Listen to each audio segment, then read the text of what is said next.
the shadows here. Okay, so my reminders. In the pinned to the top of the group, I have a list of the things that you should keep in mind while I'm doing a reading. So feel free to take a look at that.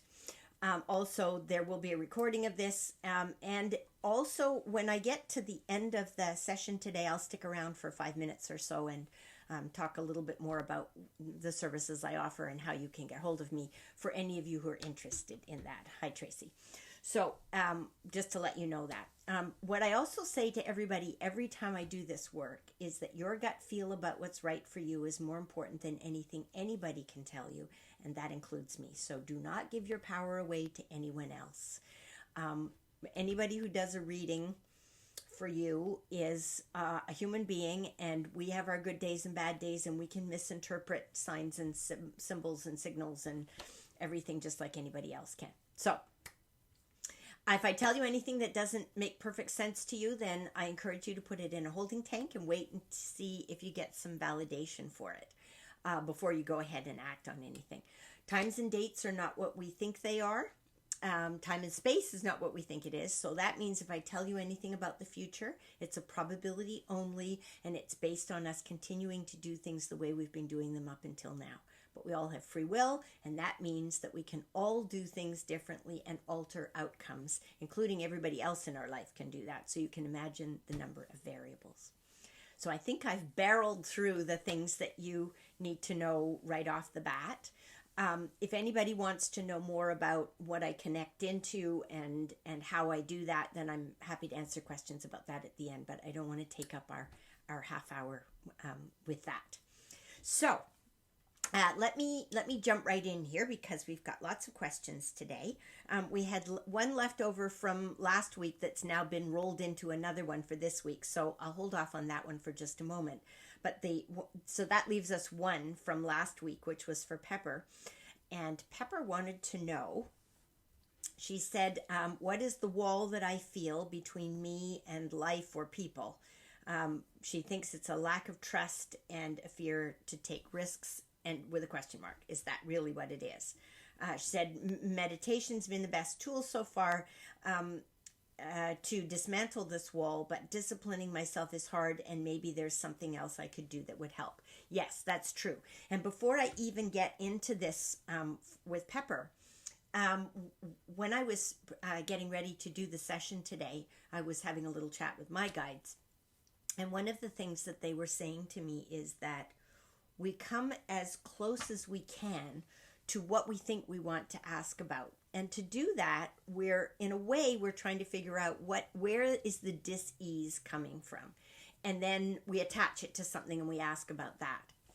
But actually what's happening here is that the world is in a state of dis-ease at the moment because we're going through major change. And as we go through that change, it makes us feel insecure and scared because all the things that we relied upon for our sense of security have all been disrupted. Many of them have been disrupted. I won't say all because some of them have not been. So what that means for us is that we're looking for something to hold on to. It's a spiritual teddy bear of sorts. So what they said to me before the session today, and I'm passing this on because I think it's, before I answer all the questions, because I think it's really important, is that the best way to stabilize ourselves as we're going through all of this unrest and change and dis-ease is love. Love is the thing that fixes this. But the thing that we have control over is not whether we are loved by other people, but by whether we love other people. So the thing that's going to make us feel better, and I can add this to what I will say in a moment to Pepper, is giving love, being of service, being kind, doing things that we know are going to make other people feel better, not with a payment or an outcome in mind, but because when we are being loving, our hearts are open. And when our hearts are open, we feel more stable and more secure. So what they said to me also is that all the change that's going on the planet at the moment starts on the level of energy, and therefore what we consider to be our soul connection, our spiritual connection. It might be our belief in God or a higher power, or even in our higher selves, because that's all connected in the same direction. So what they were saying to me is that love is a vibration. It's the highest vibration there is. And so when we engage in that vibration of love, we are bringing that blueprint energy to us, so that we can make the shift in greater ease and flow and comfort. So that felt good. That felt good when I tuned into that. And so I promised that I would pass that on to everybody. So if I come back now to Pepper's question, what's the wall? The wall is not trusting that you will be honored in the exchange, the giving and the receiving of love. My sense is that there has been, in this lifetime, experiences where your love has not been honored.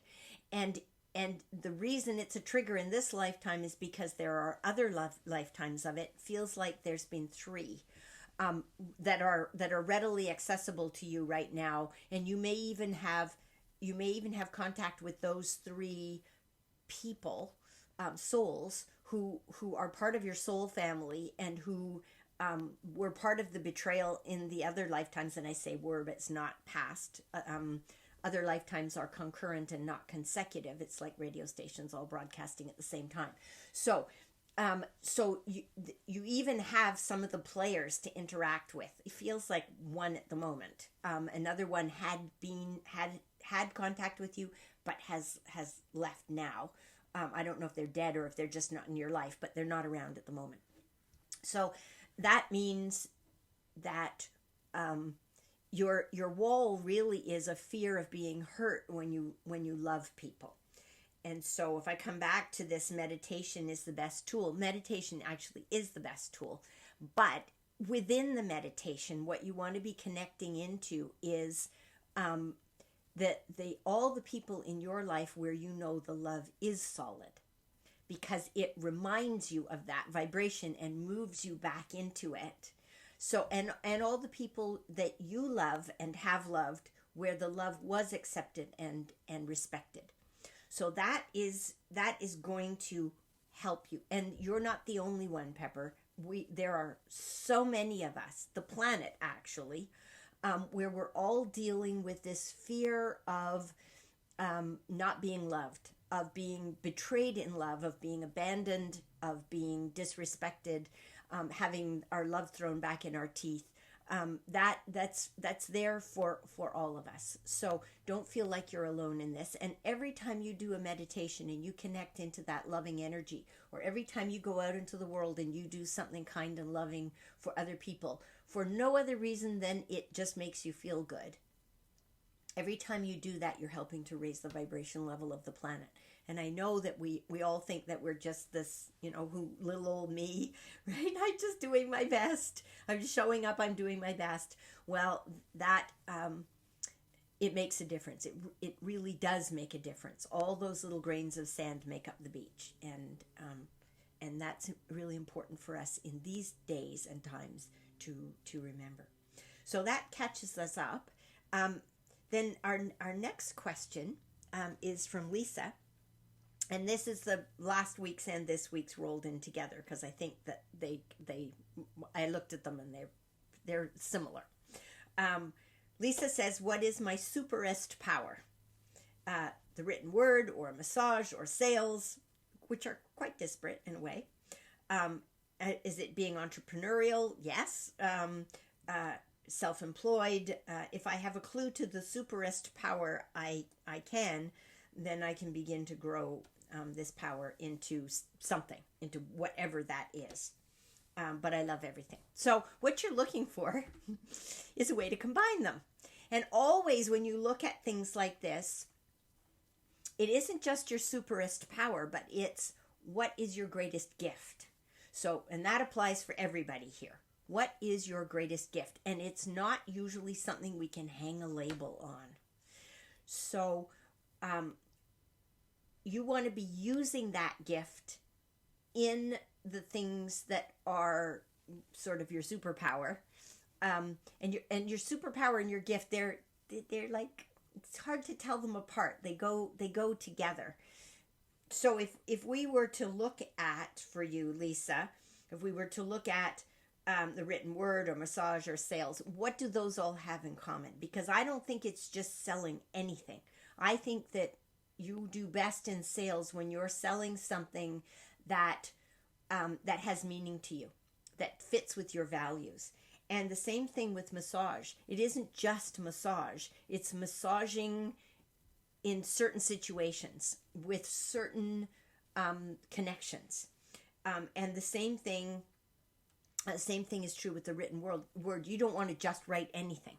You could write copy for anybody, but I don't think that's what this is about. I think so. It's not just that you want to write, but what would you like to write about? Hi, Courtney.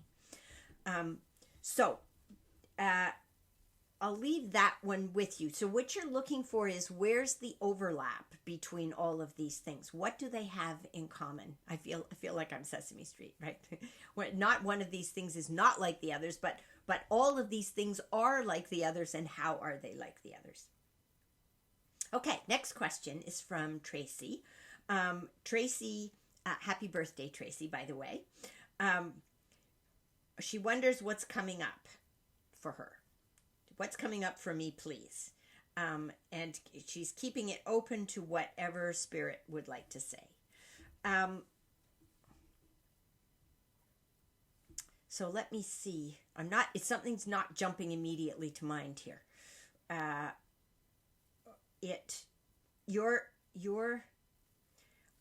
have the feeling that there's some way in which you're not engaged with the world right now, and it's like you've disconnected. I know that you can hook a ladder onto the side of a boat, and I feel like you've unhooked your ladder, and I think that has to do with trust. So that comes back to the same answer that I gave Pepper. It's that, what are you not trusting? So I would say that what you're focusing on right now has to do with trusting, and maybe even trusting what is your gift. And your gift is not what it means, not how you use your gift, but what is the gift. And that's going to help you to figure out some of the next pieces. But they're not saying to me exactly what's coming, other than some introspection. But that's true for all of us on the planet right now. We're all engaged in a heavy amount of introspection at the moment. So because this is your birthday, Tracy, and we're looking at, and it's Barb's birthday today too. Happy birthday, Barb. Then I would say that your whole year is about trusting, and trusting not just trusting other people in your world, but trusting yourself, because when you can trust yourself, then you know that you'll be able to navigate through what life is going to put in front of you this year. So that I think I've said so about 20 times today. So that's Tracy. Our third question today is from someone who would like to be anonymous. And this person says, will my first love and I ever get to be live together and not just communicate through email? So my immediate answer is no. It's a no. And that's, I suspect, not what you want to hear. But there's always a reason for it. If something isn't unfolding the way we would like it to, or we think we would like it to, there's a greater wisdom in there, and there may also be an element. There is an element here. They're saying about 29. They're being specific. 29% of this is because the other person's using their free will to not get involved in the way that you would like to have it unfold. And the person may not even be aware that that's the choice that they're making, but I get the sense that that's the choice. And so you may find out what they're saying to me is 9 months from now, you will, and it's not a baby. At least they're not telling me it's a baby. 9 months from now, you'll have a better understanding of why this isn't unfolding in person the way you are sort of hankering after it being. Hi, Courtney. So, it's my little transition word at the moment. Next question. This one is for Monica. Monica says, I'd love more insight into the upcoming changes in any of the areas in my life. Divorce, moving, career, kids, relationship.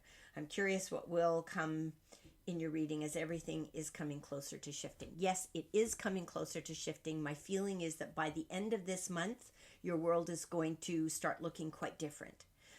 And that's handy, and it's actually quite close. You've been asking about this for a long time. This has been a process. This has really been a process. So things are not going to just look different, but they're going to look better. And so my feeling is, if I look at the divorce will have moved to a stage where it's not a worry anymore. You're going to move. I see you in a different place. I don't think you're there yet, but you will be in a different place, and it will be good for you. The vibes there. So we're talking about vibrations today, right? The vibes there will be good. And my feeling is also that that in this new place, you will meet up with people who will become friends to you, where it's going to be a good exchange of energy. They're going to care about you, and it feels like a they. It could be a couple, but it's more than one person. The kids will be happy because you'll be happy, and you'll be happy because the kids will be happy, so that will work. And the relationship part, not going to come as quickly, because you're going to need to settle in a little first. But I do have a sense that there will be a relationship coming, but don't focus on that. Focus on settling into your life and really enjoying yourself and being able to make connections in community, and then the next piece will roll along when it's due to roll along. And we'll probably have more of these sessions in between, and you'll be able to ask again if it feels like it's close. Next question. This person also would like to be anonymous. This says, I'd like to know if my foster kids will be coming back to me. I also want to know if there will be any more kids coming to us that won't be leaving. And when will that happen? So this comes back to the thing that they were telling me about before the session about love. So what you ultimately want, is for the absolute best, most loving outcome for these children, and any children who come to you. And the two that you are asking about, the best thing that you can do around that, because it's not completely decided yet, is to send out the vibration, send out the loving vibration that whatever comes next is going to completely be for the highest good of those two children.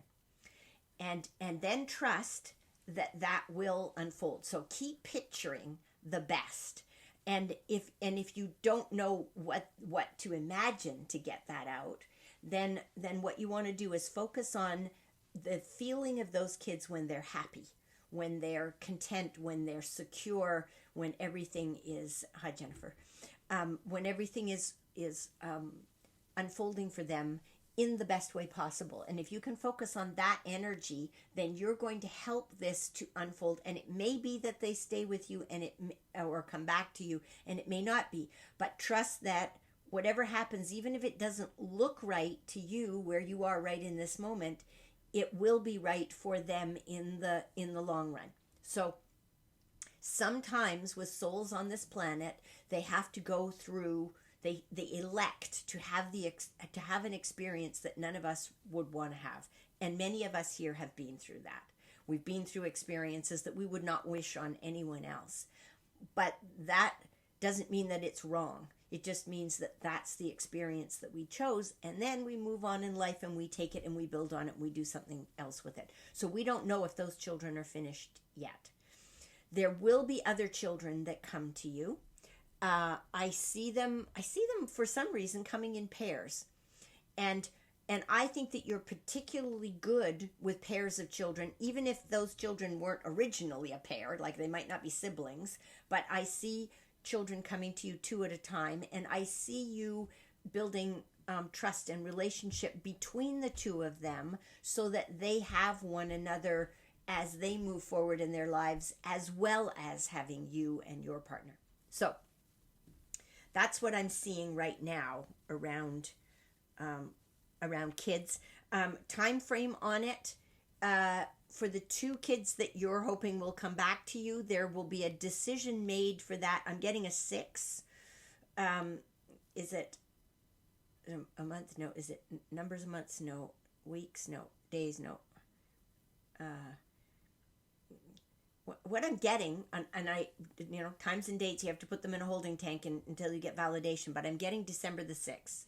So, and that's a little bit longer than you would have liked, but that's what I get.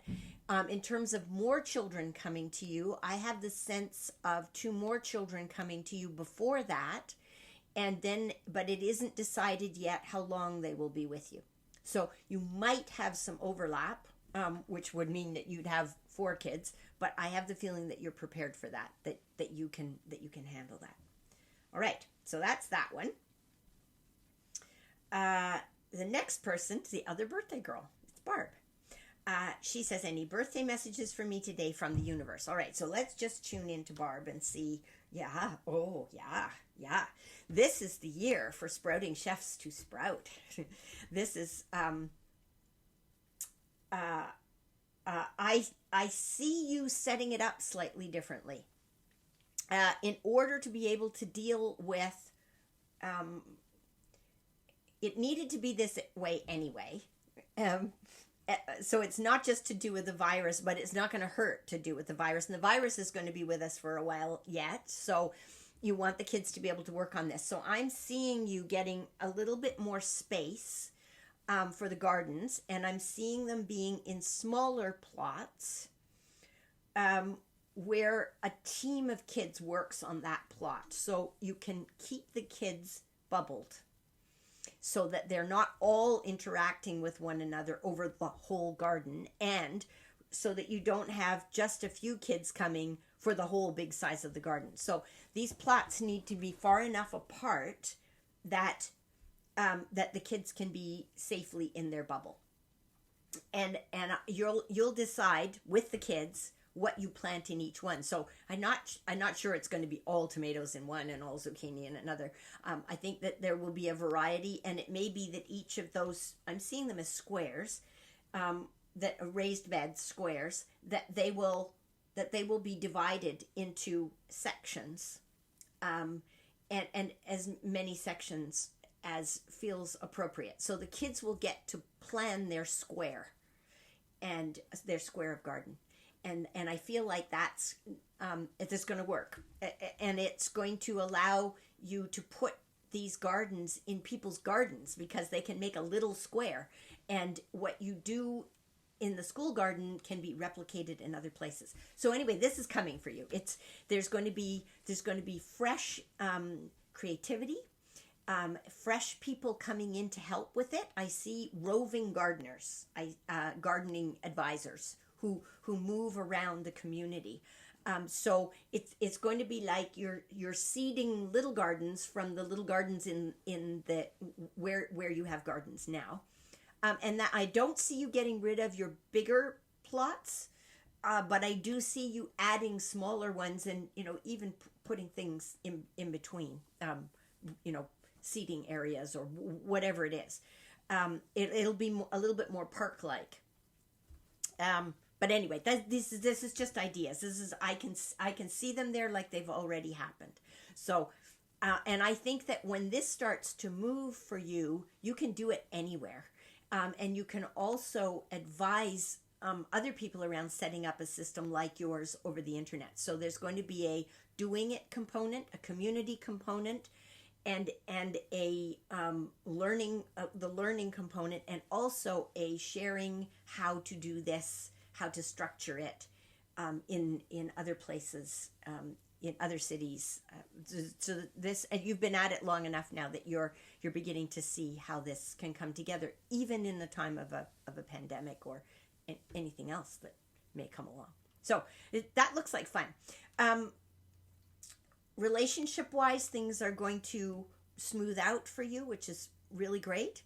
I feel like you've done the hardest of the work now. Now it's a matter of the process of moving everything along. So that feels good. I feel you in your home. Your home situation is going to be more stable this year, and that is as a result of everything else moving along nicely as well. And one of your kids has been a little anxious, and that will also smooth out. And I have the feeling that the kid's father has got some sorting out of his own to do. And as he sorts through his own stuff, that's going to help the kids as well. Hi, Camellia. So that's Barb. So have a lovely birthday, Barb. I hope that, sun's come out. It's a beautiful day here. It's not too hot. And that's where we are. In the southern hemisphere, it could be different. It's winter. And lastly, Jennifer. Jennifer says, funds low and new business still quiet. Not unusual for anybody who's involved in being a solopreneur in this environment, which we're all coping with. So funds low, new business still quiet. Reach out to seek part-time or full-time work. Should I? If yes, what's the best approach to find a match? Now this is interesting because I'm not getting that you should reach out for a job, but I see you taking what you do into other people's work environments in a safe way. So you can do what you're doing without sitting really close to somebody. So you can meet up with people, and you can also do it with more than one person, is what they're showing me. So they're saying to me that you can go out, and once you take the picture and take the frame and go turn it sideways and look at it as I can go out, then you can say to yourself, what can I go out and do? And that's going to change the picture somewhat, especially using this month to get ready to go into the fall, because this is like everybody's taken this big breath this summer. We're all fed up with dealing with what we've had to deal with so far. It's been a strain, and we're beginning to see now that as we go into the next season, we're going to still be coping with this. So now we have to get creative around how we're going to structure things so that we can do September, October, November, December. So we can do another 4 months of managing this without making ourselves miserable. So how are we going to manage it so that by the time we get to January, we can regroup again, and then we'll move into the rest of the next season with another plan, because now then we're going to have to, things will look different. What they're telling me is things are going to look different as of January, and so plan for how you're going to handle this as you go through the fall season. And we can't just sit here and keep holding our breaths, right? We've got to find a way to manage this while we are staying safe. And that, for some people, that means moving their business online. For some people, it means setting it up differently so we have more space, like with the gardens. And that's going to make a big difference for us. So, there's another one of my sows. I I gotta stay away from that one. I will stick around for a few minutes and answer any questions that you might have about my services and how to reach me. So feel free to do that. For all the rest of you, thank you so much for coming today. It is such a pleasure to have you here. Remember that you can invite people to join the group if you feel moved to do so. And I'm happy to have people join. It's sometimes a good idea if you give me a heads up, because they may ask to friend me before. So if I know that that's who it is, that's wonderful. And I mean, I'll friend them anyway, but it's always great for them to have that little welcome before they come in, which is great. So I think that's all you need to know. I'm continuing to do this. I'll be back again next Saturday, same time, same place. I'm posting the recordings. They'll be on Facebook, on both my personal page and my business page on Facebook. They'll be on Instagram. I've got an account with MeWe, which is a non-commercial social media platform. So if you're on there, feel free to come find me on there. I'll post the link there as well.